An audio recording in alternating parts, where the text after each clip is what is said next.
On entend? On n'entend pas.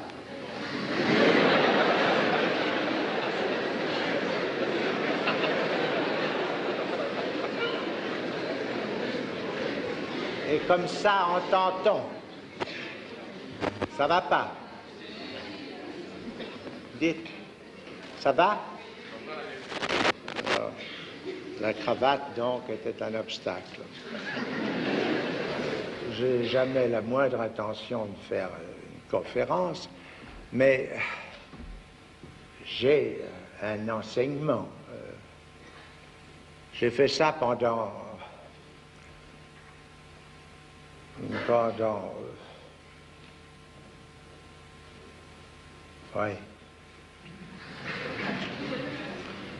très longtemps, enfin.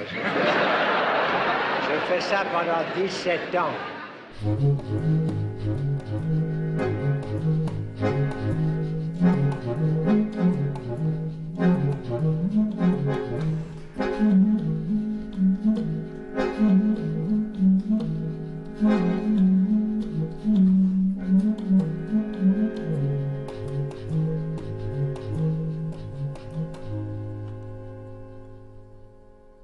Freud pensait que la psychanalyse était une révolution de l'esprit qui devait troubler la conscience du monde. Il regardait l'inconscient comme un réservoir de force pulsionnelle refoulé dans les profondeurs biologiques de l'âme. Explorateur des ruses de la parole, Jacques Lacan est le seul parmi les héritiers de Freud à abandonner ce romantisme de la science issu de Darwin et à réveiller le génie subversif de la psychanalyse. Il fait de l'inconscient une structure de langage dont la logique formelle se déploie à la manière d'une fugue de Bach ou d'un poème de Mallarmé. « Je suis celui qui a lu Freud », dira-t-il. On a eu la bonté de me présenter. Je vais entrer dans la difficile tâche de vous faire entendre ce soir, disons, quelque chose.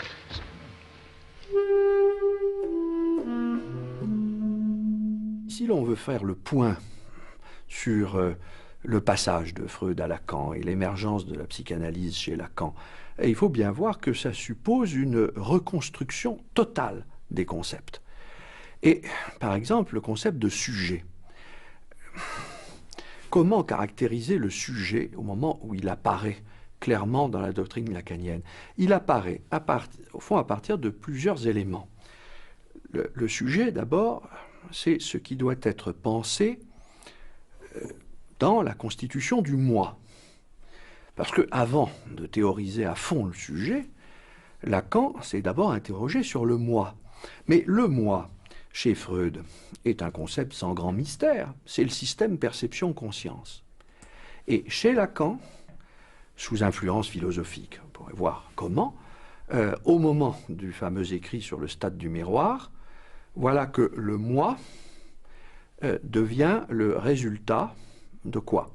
De l'autre. C'est-à-dire que mon moi, c'est cette image de moi, c'est un moi spéculaire qui se réfléchit dans le miroir de l'autre et qui m'est renvoyé, pour dire les choses très simplement.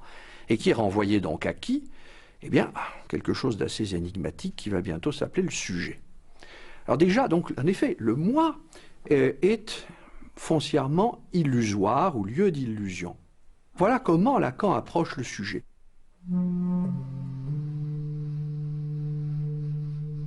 Le stade du miroir est le moment durant lequel l'enfant, entre 6 et 18 mois, anticipe la maîtrise de son unité corporelle par la captation de son image dans un miroir.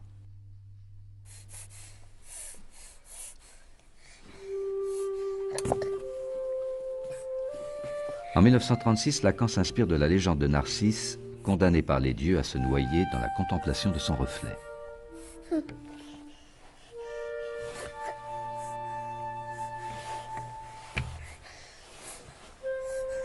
Quand le sujet reconnaît autrui, il parvient à la socialisation et se détache d'un monde intérieur centré sur le moi.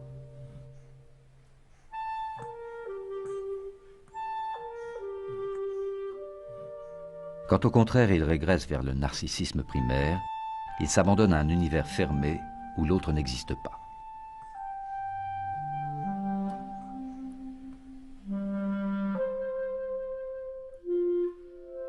Il faut voir l'apport de Lacan comme un tableau moderne. Lacan n'est plus dans l'univers classique des représentations, mais dans l'univers de la peinture moderne. C'est la peinture de Picasso par rapport à la peinture classique. Le nez est placé ailleurs, les yeux ont bougé, les représentations sont fracturées. Toute la modernité est passée. Alors que Freud, c'est un lieu de représentation beaucoup plus classique du sujet. D'autre part, c'est pour ça qu'on peut ramener aussi Lacan au baroque. Tout est déformé. C'est comme si c'était Freud, mais démesuré.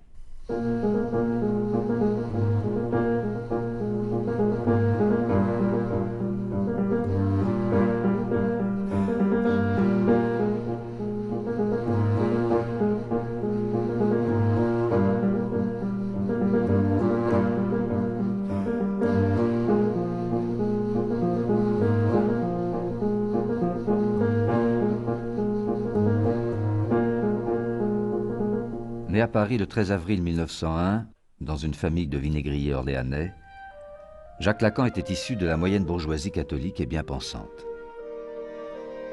Il eut avec son jeune frère Marc-François, qui deviendra moine dans l'ordre des bénédictins, une relation privilégiée.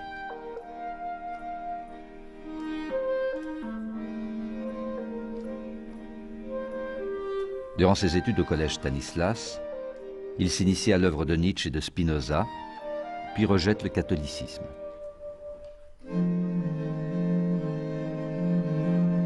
Il retire de ses années passées en uniforme la conviction intime que les blessures psychiques les plus violentes surgissent toujours à l'intérieur des collectivités apparemment soumises à la plus grande normalité. Lacan se sent incompris de son père qui le destine au commerce des moutardes. Il entre ainsi dans la modernité du XXe siècle par la voie d'une rébellion intellectuelle.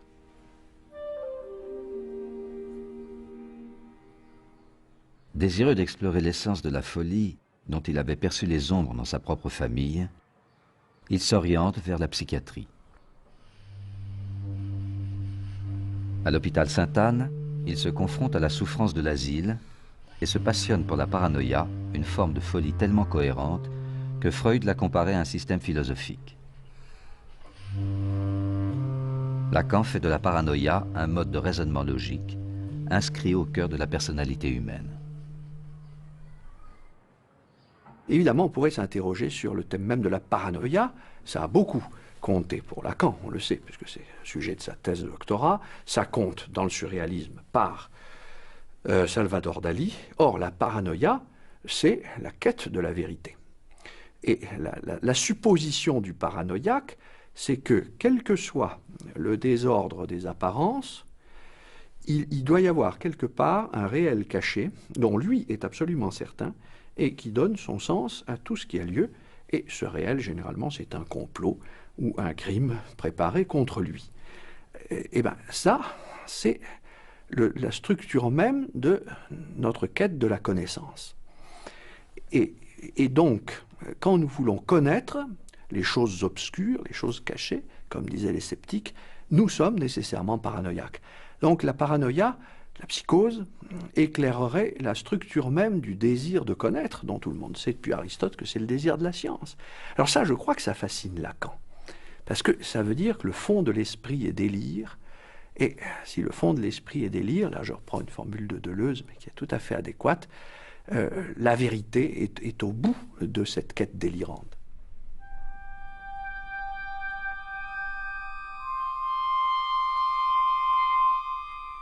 En 1930, les psychiatres de sa génération, marqués par l'essor de la psychanalyse, s'intéressent autant à l'écriture du délire qu'aux attitudes passionnelles des femmes hystériques.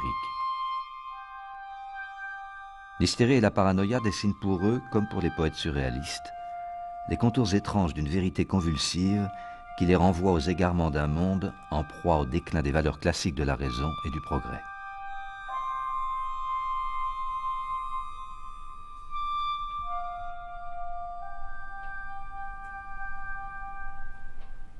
En 1932, Lacan publie sa thèse de médecine consacrée à l'étude d'un cas de paranoïa féminine. Il y raconte la destinée d'une femme persécutée, issue d'un milieu modeste. C'est l'histoire d'une employée des postes qui rêve d'une autre vie et elle va commettre une tentative de meurtre sur une actrice célèbre de l'époque, Huguette Duflos, puis elle rate son coup. Après la tentative de meurtre sur Huguette Duflos, sur cette comédienne de théâtre, Marguerite Pantene, Marguerite Anzieux, le cas aimé, est internée à l'hôpital Sainte-Anne. Et là, confiée donc aux soins de Lacan, qui n'est pas encore psychanalyste, qui est psychiatre. Et il va en faire une description fascinante qui va intéresser donc tout le milieu psychiatrique et littéraire de l'époque. Et cette femme, donc, au fond, ce que Lacan montre dans cette histoire de paranoïa, d'autopunition, c'est que en frappant la comédienne, elle a frappé son idéal du moi, ce à quoi elle s'identifiait le plus. L'année suivante, en 1933, les sœurs Papin, domestiques dans la ville du Mans, assassinent sauvagement leur patronne. Comme dans le cas Aimé, Lacan montre que le véritable mobile du crime n'est pas la haine de classe, mais la structure paranoïaque à travers laquelle un sujet frappe l'idéal du maître qu'il porte en lui.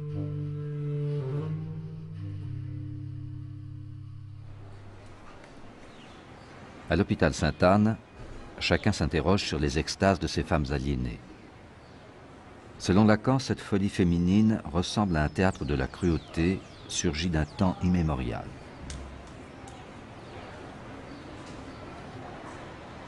Elle est la forme contemporaine d'une tragédie antique revue et corrigée par la dialectique hegelienne du maître et de l'esclave.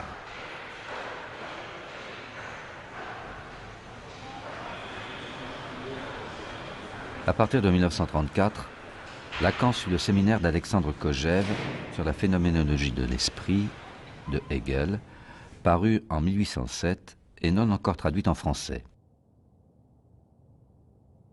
D'origine russe, Kojève délivre à ses auditeurs un commentaire talentueux du texte de Hegel. Il s'appuie sur des exemples concrets tirés de l'histoire politique du temps présent.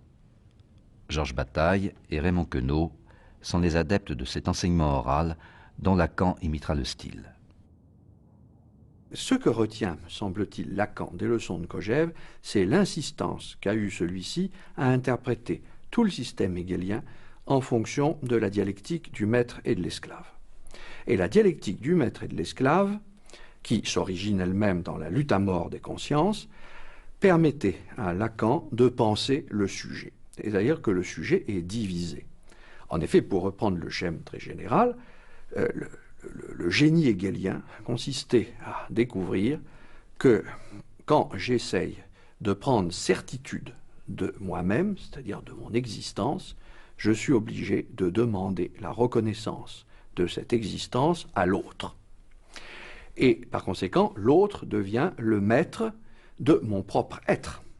Lacan a poussé à l'extrême la logique hegelienne qui veut que mon discours est sa cause dans l'autre. Il le prend au pied de la lettre. Eh bien, puisque la cause du discours que je tiens est toujours l'autre, il y a un lieu de l'autre, un vrai lieu de l'autre, qui est précisément ce trésor des signifiants, où se constitue d'une certaine manière pour moi la langue. La langue est réelle, mais la langue, elle vient à se structurer en ce lieu de l'autre. Et c'est ce qui me fournit les lambeaux de discours que je vais articuler. Et d'autre part, le lieu de l'autre, c'est du même coup le lieu où s'organise la structure même de mon désir.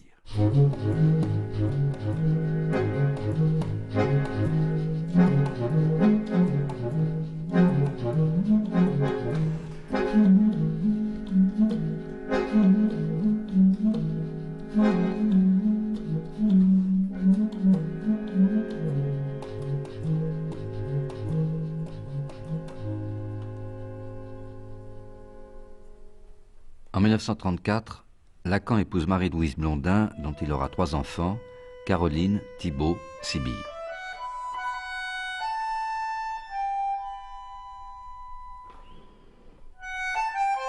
Trois ans après son mariage, il tombe amoureux de l'actrice Sylvia Bataille, dont la famille d'origine juive a émigré de Roumanie. À cette époque, celle-ci est séparée de l'écrivain Georges Bataille, dont elle est toujours l'épouse légitime et avec lequel elle a eu une première fille, Laurence, qui deviendra psychanalyste. Pendant l'occupation, réfugiée en zone libre, Sylvia aura avec Lacan une deuxième fille, Judith, née en 1941. Après la guerre, Lacan épouse Sylvia. Mais avec l'accord de Marie-Louise, il dissimule à ses enfants du premier mariage l'existence de son deuxième foyer. Théoricien de l'amour et de la jouissance féminine, Lacan recherchera sans cesse les raffinements d'une séduction dont il saura décrire toutes les tromperies. Le réel, pour l'être parlant, c'est qu'il se perd quelque part. Et où? C'est là que Freud a mis l'accent, il se perd dans le rapport sexuel. Il est absolument fabuleux que personne n'ait articulé ça avant Freud, alors que c'est la vie même des êtres parlants. Qu'on se perde dans le rapport sexuel, c'est évident, c'est massif, c'est là depuis toujours. Et après tout, jusqu'à un certain point, on pourrait dire que ça ne fait que continuer. Si Freud a centré les choses sur la sexualité, c'est dans la mesure où, dans la sexualité, l'être parlant bafouille.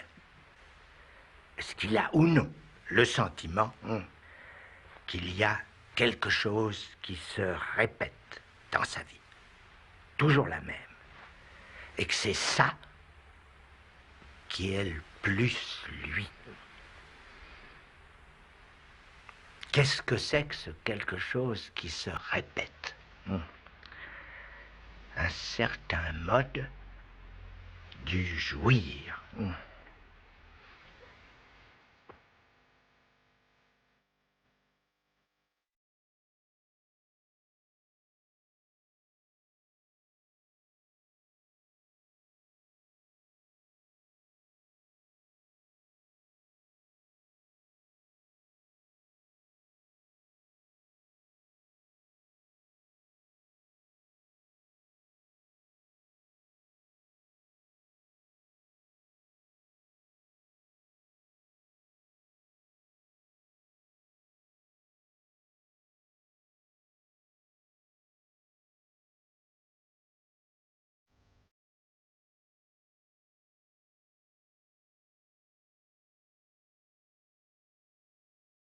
La femme n'existe pas. L'amour, c'est donner ce que l'on n'a pas à quelqu'un qui n'en veut pas. Le désir de l'homme, c'est le désir de l'autre. Lacan avait l'art d'inventer des maximes et de les exprimer avec humour.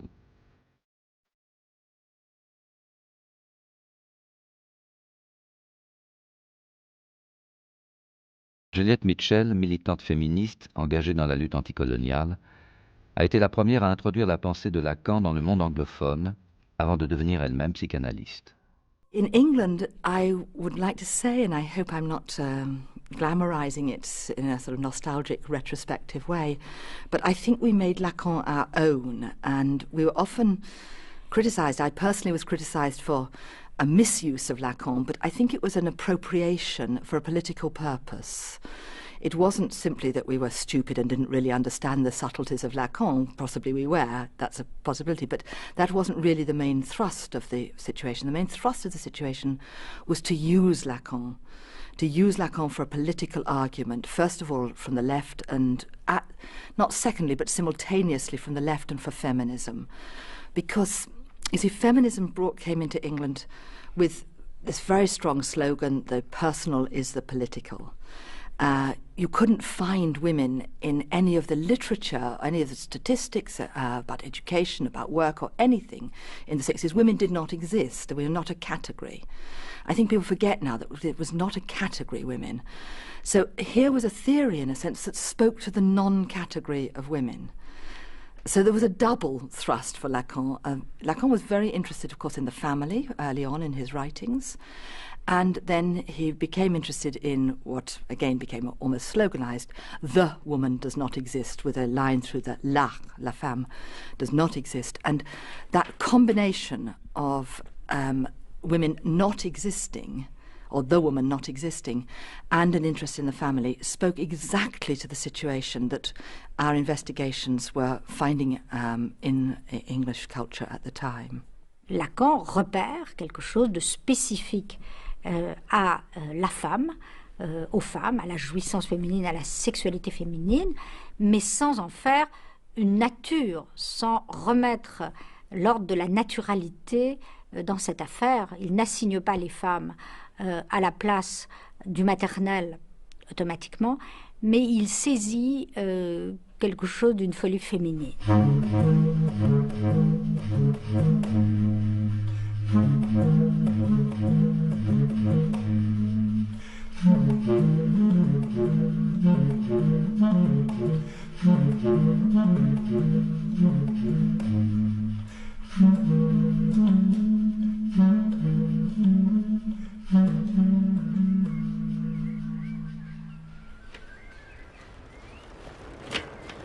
La tradition de la présentation de malades, héritée de la médecine hospitalière, consistait à exhiber un patient devant un auditoire de praticiens ou d'étudiants et à lui poser des questions dont la signification profonde était censée lui échapper. Les acteurs de ce cérémonial, entraînés par des années d'enfermement, produisaient en réalité tous les symptômes que les maîtres de l'asile attendaient d'eux. Lacan brise cette clinique du regard pour donner la parole aux malades.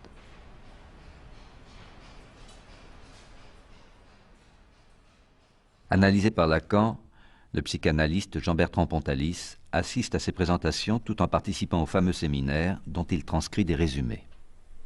Lacan était extraordinairement, je dirais, courtois avec ses malades, hein, les traitant non pas du tout comme des patients d'asile, mais vraiment comme c'est la moindre des choses, vous me direz, mais ce n'est pas toujours le cas, comme des êtres humains.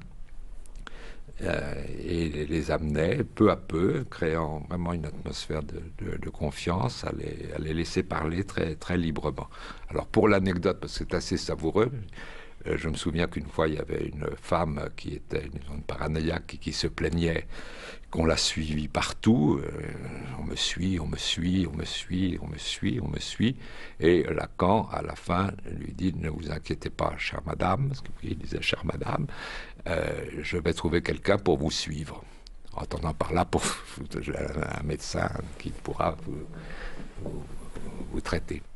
Parallèlement à ça, il y avait donc le séminaire qui se tenait à Sainte-Anne, dans l'amphithéâtre que lui avait proposé le professeur Jean Delay. Donc les deux marchaient absolument de pair. Et Lacan d'ailleurs tenait beaucoup à ce qu'on assistât à son séminaire. Je me souviens qu'une ou deux fois j'avais séché, je parle là comme un écolier qui faisait l'école buissonnière, et je m'étais fait vraiment tenser, pourquoi est-ce que vous n'êtes pas venu mercredi, je vous ai pas vu, etc.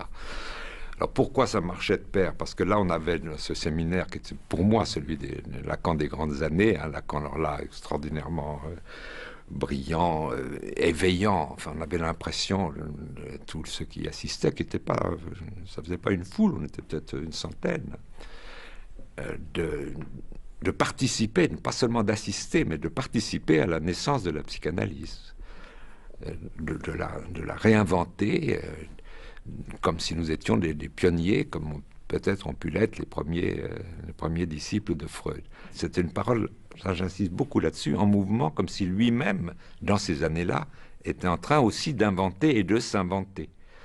C'est ça qui donnait un certain enthousiasme. C'est que nous participions, je dirais, presque en accord avec lui, en résonance avec lui, à un mouvement inventif. Après la Deuxième Guerre mondiale, sans renoncer à l'héritage de la philosophie allemande, Lacan se tourne vers l'étude des structures symboliques de la subjectivité. Il s'appuie sur les travaux de l'anthropologue Claude Lévi-Strauss et du linguiste Roman Jakobson pour faire de l'inconscient le lieu d'une chaîne de signifiants. Lévi-Strauss a eu une importance considérable dans ses travaux. Pourquoi ? Parce que le problème que résout Lévi-Strauss, en quelque sorte, avec les structures élémentaires de la parenté, c'est de montrer que l'interdit de l'inceste, c'est-à-dire cette coupure, cette obéissance à la loi du symbolique, au fond signifie le passage de la nature à la culture. En d'autres termes, ça n'est pas parce que l'homme a horreur de l'inceste qu'il se l'interdit, c'est bien parce qu'il désire l'inceste. Ça, Freud l'avait déjà repéré. Mais Lévi-Strauss montre que c'est structurel des relations de parenté. On passe donc à l'organisation structurale des relations de parenté qui déterminent les structures symboliques de la société. Et ces structures symboliques sont dominées par des règles qui sont celles du langage. Qu'est-ce que c'est la chaîne signifiante? La chaîne signifiante, c'est la structure de base de l'inconscient, c'est-à-dire du langage, du discours, tel qu'il constitue le sujet humain, puisque les hommes se définissent de parler. Eh bien, pourquoi on parle de chaîne signifiante? Bon, c'est emprunté très nettement, bien sûr, à la linguistique, Ferdinand de Saussure, puis à ce qu'il a connu de Jacobson, etc. Mais ça veut dire que quand nous parlons, nous mobilisons, dans un ordre d'ailleurs absolument aléatoire, des structures, c'est-à-dire des différences. Le langage est marqué par des différences de phonèmes, des différences de mots, des différences... Bon. Et ces différences s'articulent selon une logique. Et Lacan parle d'une chaîne, parce que les signifiants s'enchaînent, et selon une logique, et la cure analytique doit viser à exhiber cette logique qui est propre à tout sujet. Alors, cette chaîne, elle ne se ferme pas, ou plutôt elle se ferme sur un terme absent. Elle est en droit infini, elle ne se ferme pas comme un bracelet, elle est comme un bracelet dont le fermoir sauterait. Et cet endroit où ça saute, c'est là, selon Lacan, qu'est la cause du tout. Comme disait Lénine, on rapprochait ça d'ailleurs autrefois de Lacan, n'est-ce pas? Une chaîne est aussi forte que la force de son maillon le plus fort. Eh bien, le maillon le plus faible, beau lapsus. Eh bien, le maillon le plus faible ici, c'est celui qui à la fois donne sa cohérence à la chaîne et en même temps, le cas échéant, la fait sauter. Et ce maillon-là, c'est l'objet du désir. Cet objet du désir, il va l'appeler l'objet petit a. Petit a parce que c'est un autre, c'est toujours l'autre de ce qu'on croit. Donc il est radicalement autre. Et puis il est à ce point autre qu'on ne peut pas se le représenter. Ce que l'expérience nous montre, c'est que cet un langage dont j'ai parlé et qui est ce dans quoi vous avez tous cru et grandi, que vous avez reçu chacun, disons le mot, dans votre famille, n'est-ce pas, n'est pas là quelque chose qui vous a été transmis sans vous véhiculer en même temps toute une réalité frémissante et vacillante, enfin, qui est faite du désir de vos parents. C'est pour autant que dans la formation de chacun, cette incidence par la mère, enfin, par la langue maternelle, enfin, par ce quelque chose qui est à la fois au principe que c'est vers là que se tourne l'amour.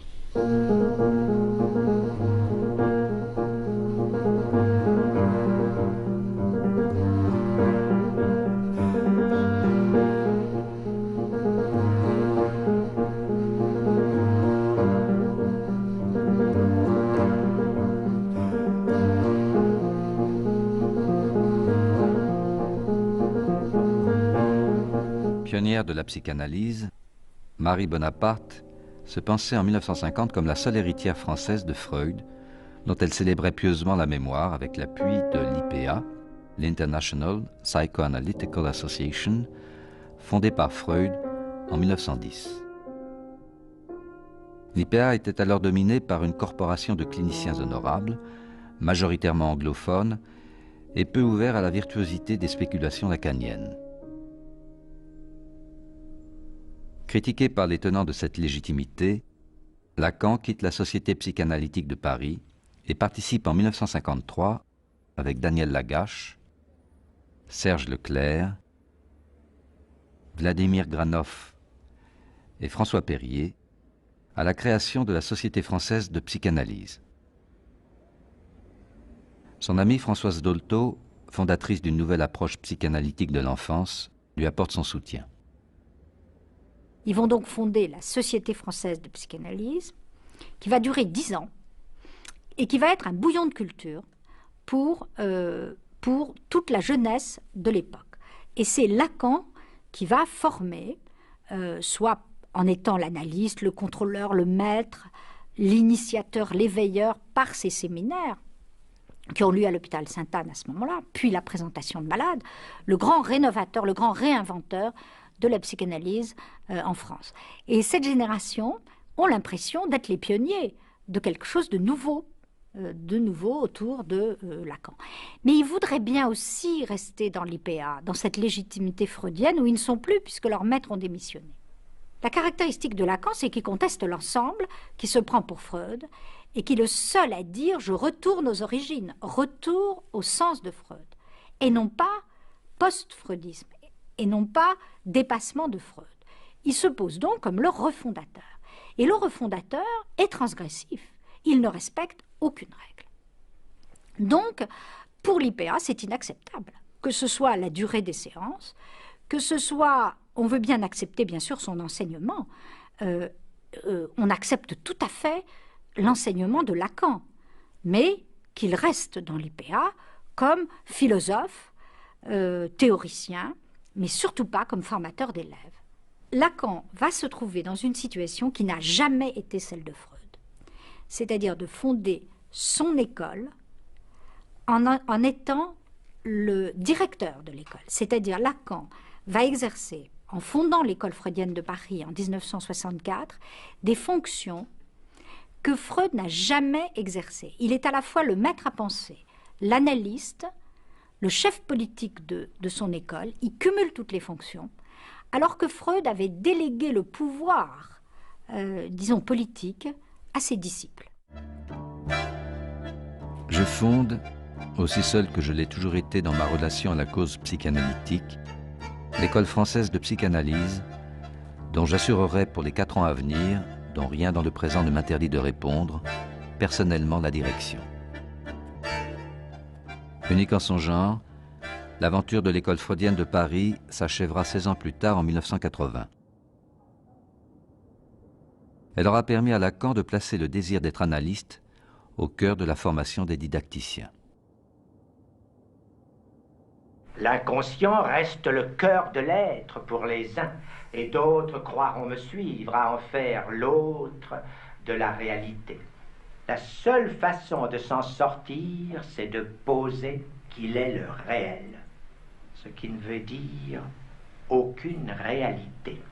Le réel en tant qu'impossible à dire, c'est-à-dire en tant que le réel, c'est l'impossible, tout simplement.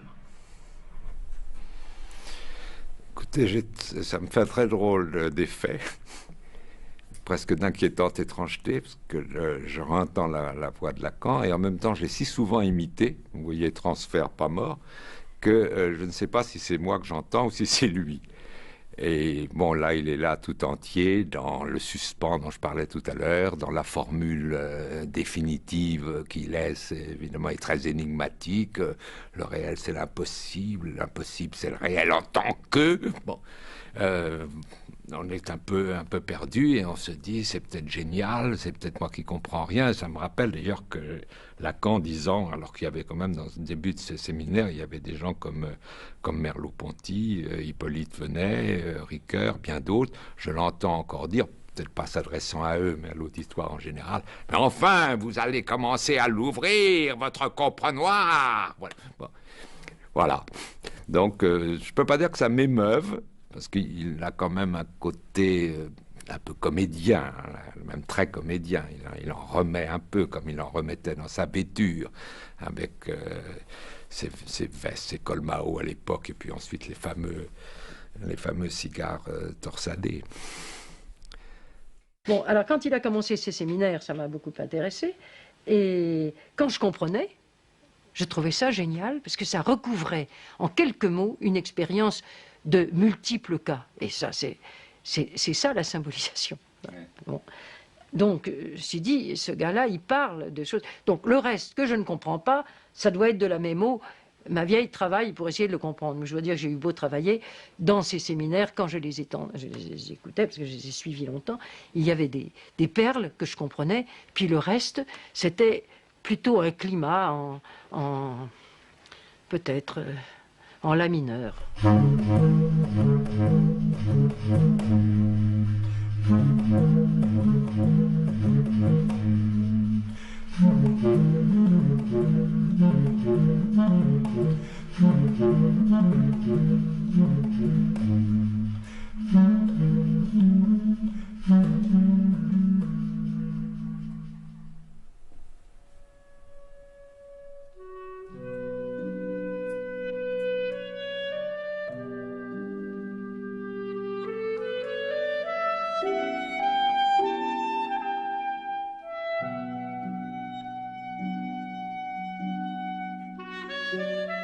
C'est à Rome en 1953, dans cette ville qu'il aime passionnément au point d'y retourner sans cesse, que Lacan définit les 3 termes majeurs de son enseignement lors d'un discours adressé aux membres de la Société française de psychanalyse.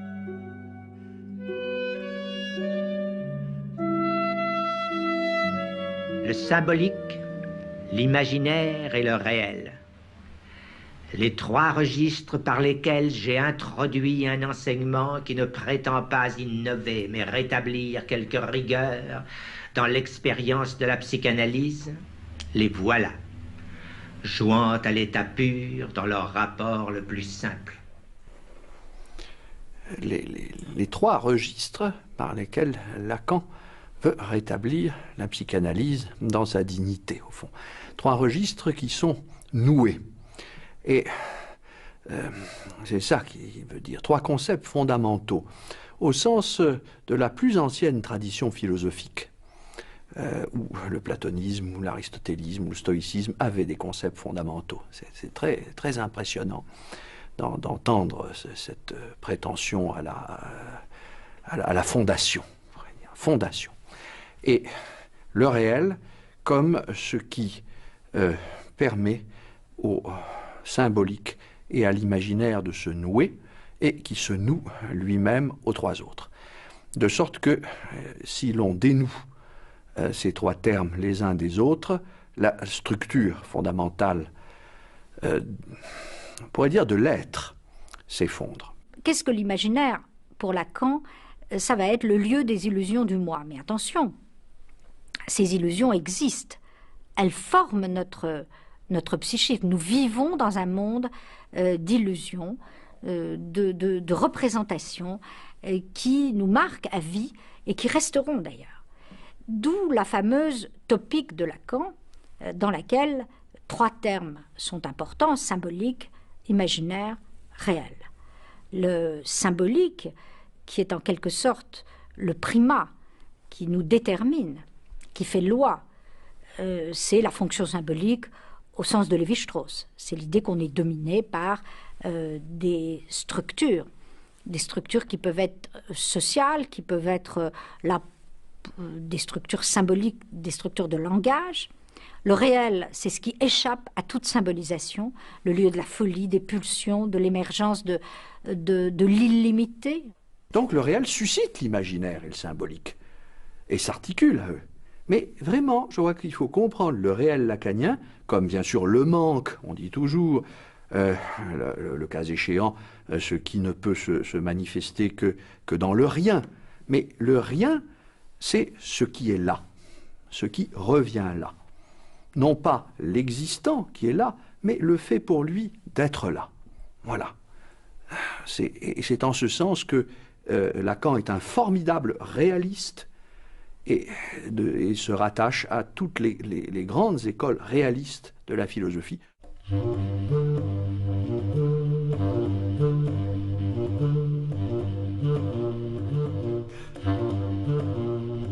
En 1963, le philosophe Louis Althusser invite Lacan à l'école normale supérieure. Engagé lui-même dans une lecture structurale de l'œuvre de Marx, qui vise à détacher le communisme de sa dérive stalinienne, il lui offre un brillant auditoire de jeunes élèves en quête d'une révolution culturelle avec la Chine pour horizon.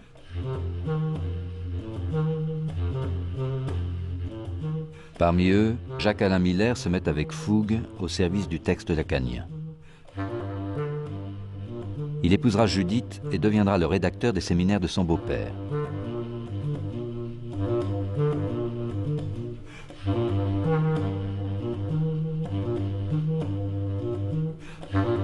C'est en 1966, lors du fameux colloque de Baltimore sur la pensée française, que Lacan rencontre le philosophe Jacques Derrida.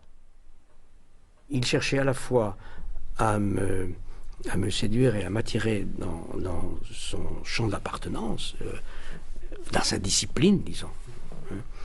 Et voyant que je ne me prêtais pas à cette scène, c'était la guerre, c'était donc l'agression. Et malgré tout, et donc j'ai lutté en moi, et je pense aussi sur la scène, j'ai lutté pour ne pas réagir ni à l'appel séducteur, ni à l'agression. Je crois que je n'ai jamais fait. Et le temps passant, je dois dire, ça c'est aussi le post-mortem, le temps passant, mais je savais que ce serait comme ça de son vivant déjà, le temps passant, j'ai fini par, au fond, aimer cette scène, aimer cette mémoire. Enfin, ici, voilà, ça s'est passé, il y a eu une espèce il y a eu séduction, il y a eu guerre, il y a eu silence, il y a eu beaucoup de silence, un énorme silence. Après la publication de ses écrits en 1966, Lacan devient un penseur reconnu, admiré de ses élèves et haï de ses adversaires. À l'école normale, salle du San, une assemblée nombreuse se presse pour l'écouter. L'écrivain Philippe Solers décrira de façon lyrique les harmonies et les dissonances de la grande scène du séminaire. Lacan monte à la tribune comme une gravure de Dürer, drôle de saint, drôle de moine chevalier prêcheur d'un autre âge. Lacan, c'est de la lenteur ponctuée, du soupir, de la passion tortueuse, de l'envolée, de l'anecdote, de l'argot, de la moquerie, de l'insulte, du tonnerre intermittent, du pinaillage à n'en plus finir, de l'ennui massif, du mot d'esprit, du sublime. Il y a Lacan mystique, Lacan chansonnier, Lacan l'ancêtre, Lacan don Juan, Lacan Satan, Lacan charlatan, Lacan malicieux, Lacan généreux, Lacan vaniteux, Lacan persifleur, ronchonneur, hurleur, murmureur, souffleur, séducteur. Il y a Lacan cigare et Lacan mouchoir, Lacan accablé, Lacan vrai. L'étonnant est que ça donne comme la nervure exacte d'un gai savoir. Pendant un certain temps, on a pu croire que les psychanalystes savaient quelque chose.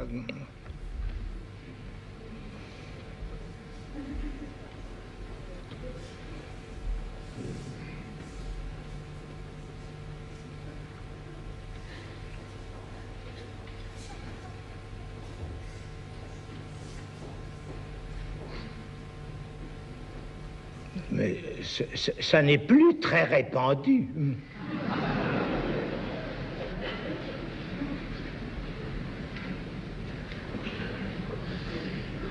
Le comble du comble, c'est qu'ils n'y croient plus eux-mêmes.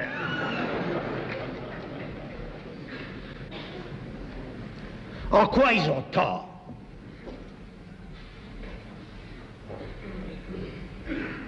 Car justement, ils en savent un bout.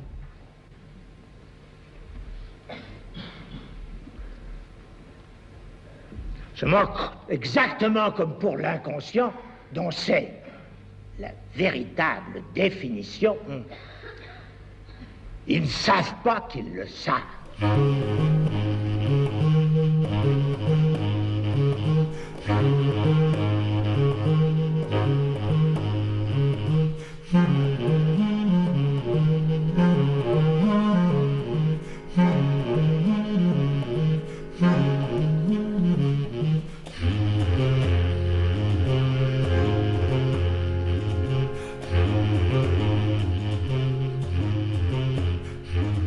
Dès 1950, Lacan avait mis en cause le rituel des séances chronométrées à 55 minutes imposées par l'IPA et destiné à préserver les patients et élèves en formation de la toute-puissance transférentielle des maîtres.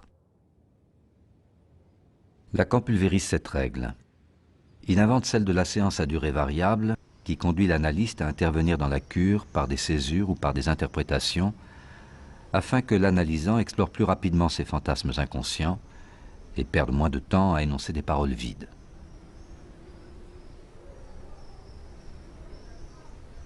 En 1971, Maria Bello, psychanalyste portugaise, décide de faire avec Lacan une deuxième tranche d'analyse après le suicide de sa sœur qui a bouleversé sa vie. Je crois que c'était dans les premières fois où j'étais venue dans le deuil de ma sœur, là. Et je me rappelle que je pleurais beaucoup et que j'avais pas de mouchoir. Bon, il s'est rendu compte et il s'est levé, il est sorti et il m'a amené un mouchoir. Et puis bon, j'ai gardé le mouchoir parce que c'était un vrai mouchoir, c'est pas un mouchoir en papier comme on fait maintenant. C'était un vrai mouchoir de dame en dentelle, un très beau mouchoir. Je l'ai pris pour le laver, pour le lui rendre la fois d'après. Et je me suis rendu compte que c'était vraiment un très vieux mouchoir et qui était déjà d'ailleurs déchiré parce que c'était en soie et c'était déchiré. Et dans mon truc là d'imaginaire, de transfert, j'ai passé quelque temps je ne sais pas très bien comment on dit ça en français, mais à réparer ce mouchoir, à faire une espèce de dentelle autour de cette déchirure. Qui en fait concernait beaucoup symboliquement, en fait, je crois, la déchirure qui m'avait amenée chez lui. La qualité de sa présence faisait que ça déclenchait un travail. Chaque séance déclenchait un énorme travail analytique en moi et que j'arrivais chez moi, j'écrivais des lettres de plusieurs pages que chaque fois j'allais mettre dans sa boîte à lettres pendant l'intervalle des séances et je pense que tout ce que j'ai fait, j'avais fait quand même quelques années d'analyse avant, que toutes ces années-là ont été une espèce de préparation, de préparation à ce qui a été déclenché à ce moment-là.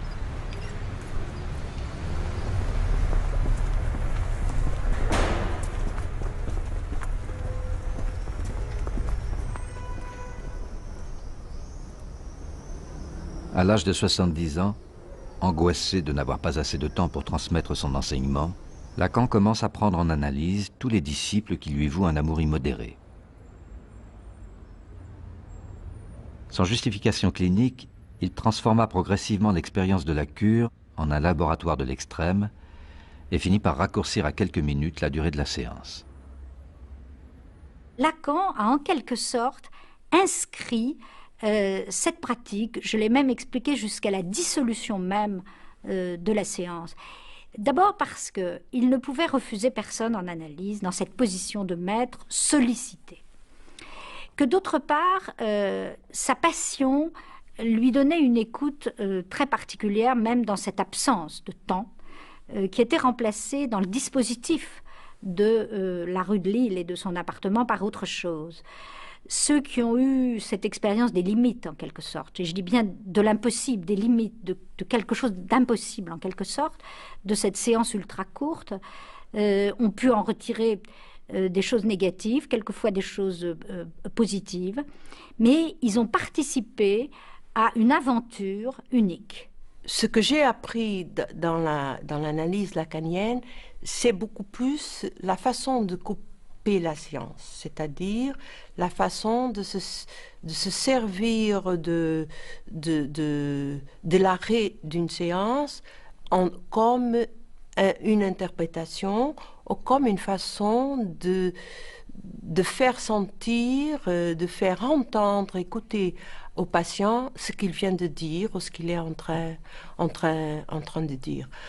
Je pense aussi que ce que Lacan faisait avec ses séances très courtes était très lié à ce qu'il était. Si on pense à l'époque où, cette époque-là, la grande époque, je ne sais pas comment c'était avant, que je n'ai pas connu, mais cette grande époque de l'école freudienne où il était presque mythifié, enfin il était mythifié par beaucoup de gens, que il avait vraiment besoin, par rapport au transfert, de secouer les gens et de faire des trucs que personne d'autre n'a eu raison de faire après, je crois. Le transfert, c'est l'amour. Vraiment et simplement. Alors, pourquoi est-ce qu'on aime un être pareil?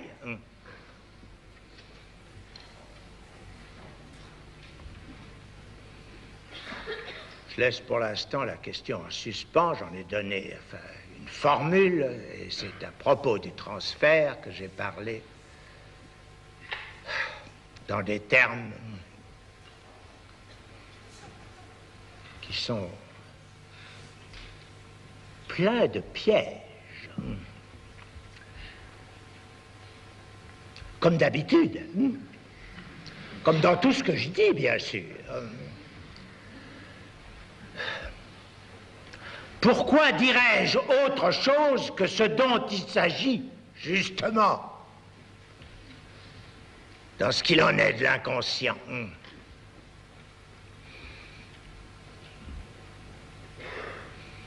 À savoir que le langage, ça n'a jamais, ça ne donne jamais, ça ne permet jamais de formuler que des choses qui ont 3, 4, 5, 10, 25 sens. Le sujet supposé savoir.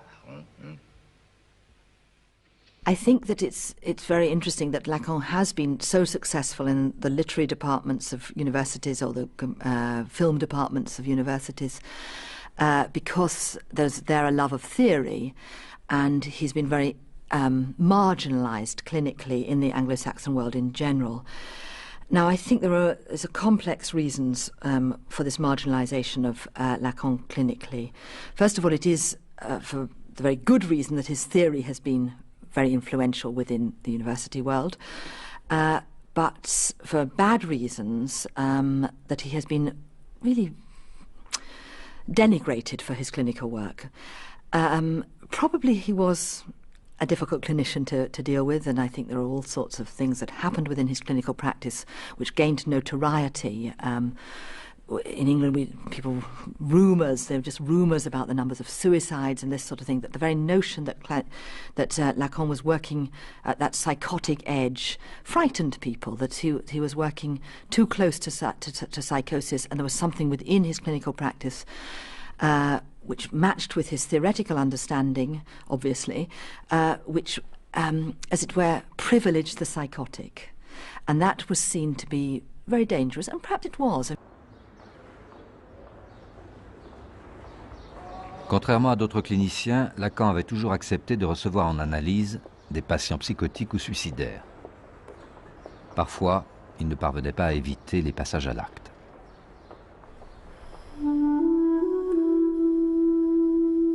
À la fin de sa vie, fasciné par les mathématiques, Lacan dessine des nœuds et des tresses, cherchant à formaliser en figures topologiques les trois éléments fondamentaux de sa doctrine.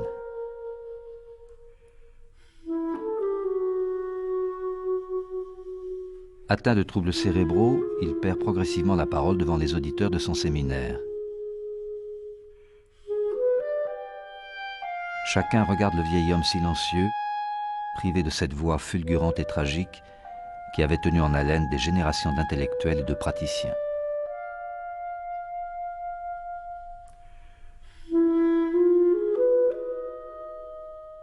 Qu'est-ce qu'il a voulu faire par là, dans cette dernière période? Qu'est-ce qu'il a voulu faire?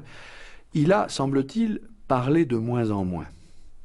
Et il a voulu que quelque chose, dans une sorte de pythagorisme un peu étrange, l'usage des figures et des nombres, vienne signifier non plus simplement la rigueur des structures de l'inconscient, mais le réel lui-même. Le nœud était là pour essayer de transmettre, alors pas simplement le réel comme vérité, ou le réel comme indicible, mais le réel comme ce qui est là, dans sa plus grande nudité et sa plus grande insignifiance. La chute d'une ficelle et en même temps son enroulement. Qu'est-ce qui reste quand ça se défait? Un rien, pas rien, un rien. Et en même temps que ce rien forme la chose la plus complexe, c'est-à-dire tous ces nœuds du langage à quoi nous sommes pris et qui tissent notre vie.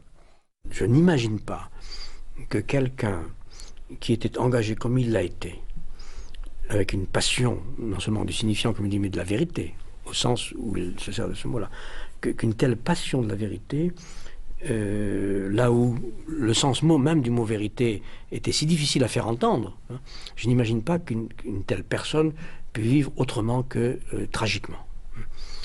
Et c'est d'ailleurs ce qui m'a aidé à résister à toute réponse agressive à Lacan. Parce que je pensais que, oserais-je dire, je n'oserais pas dire comme moi, mais je pensais que cet homme avait une responsabilité tragique à assumer, ou la responsabilité d'une tragédie à assumer, et que quelle que soit sa parade, son paraître, son apparat, etc., les scènes qu'il faisait, il devait y avoir de la blessure secrète là, et je l'ai senti, je l'ai pressenti en tout cas, et je l'ai respecté. Et il a été celui qui a le mieux, probablement de la façon la plus moderne, interrogé les rapports de l'homme à la vérité, de son désir nu. La question du réel, la question de la violence dans l'histoire, c'est l'homme d'après Auschwitz. Il l'a évoqué sans cesse, un petit peu comme les théoriciens de l'école de Francfort, c'est-à-dire il a vécu ce que Freud avait pressenti, c'est-à-dire la capacité de l'homme d'aller très très loin dans la destruction de lui-même. Lacan, c'est aussi la chute des illusions de la Révolution.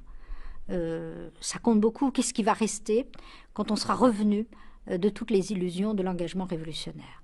Lacan est un penseur sceptique, c'est vrai, et en même temps passionné, c'est-à-dire l'engagement, la possibilité de croire encore en quelque chose, c'est-à-dire au désir, existe. Donc il ne faut pas désespérer le sujet, mais la seule chose qui peut compter, c'est l'éthique du désir, puisqu'il ne nous reste plus que ça. Ne pas céder sur son désir. Ça, c'est l'héroïsme moderne. La mort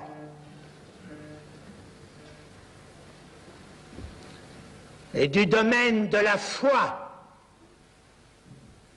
Vous avez bien raison de croire que vous allez mourir, bien sûr.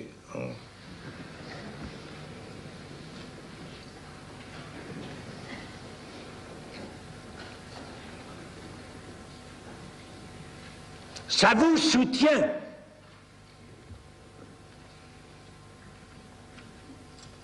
Si vous n'y croyez pas, est-ce que vous pourriez supporter la vie que vous avez?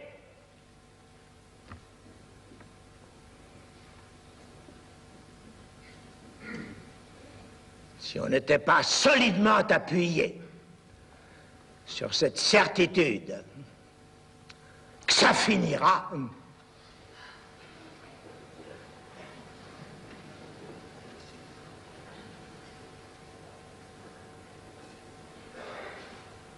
comment est-ce que vous pourriez supporter cette histoire?